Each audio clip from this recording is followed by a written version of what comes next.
അമ്മച്ചിക്ക് വയ്യാതായാൽ ഞങ്ങളുടെ എല്ലാ പ്രോഗ്രാംസും ഞങ്ങൾ മാറ്റിവെക്കും. അങ്ങനെ ഇന്ന് അമ്മച്ചിയും കൊണ്ട് മീനങ്ങാടി ഗവൺമെൻറ് ഹോസ്പിറ്റലിലേക്ക് വന്നു. പെട്ടെന്നായിരുന്നു മഴ പെയ്തത്. കുടയെടുത്തില്ല. അതുകൊണ്ട് ചാറ്റൽ മഴയത്ത് ചെറുതായി ഒന്ന് നനയേണ്ടി വന്നു. ആരോഗ്യമുണ്ടെങ്കിലേ ആരാധനാലയങ്ങൾക്കും നമ്മെ വേണ്ടൂ. തളരുമ്പോൾ ചേർത്ത് പിടിക്കുന്ന ആതുരാലയത്തേക്കാൾ മികച്ച സർവമത പ്രാർത്ഥനാലയം വേറെയില്ല.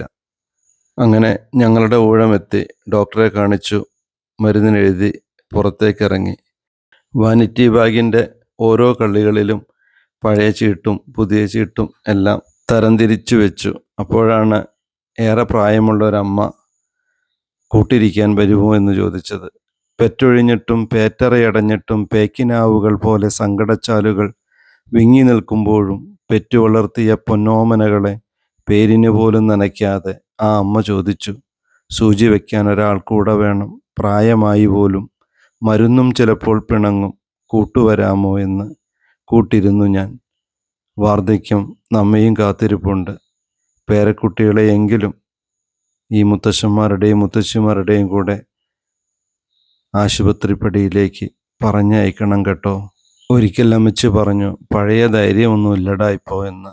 അമ്മച്ചിയോട് ഞാൻ പറഞ്ഞു, എനിക്ക് പണ്ടത്തേക്കാൾ ധൈര്യമുണ്ട് ഇപ്പോൾ. ചേർത്ത് പിടിക്കുകയാണ് ഒത്തിരി സ്നേഹത്തോടെ, ഒത്തിരി ഇഷ്ടത്തോടെ.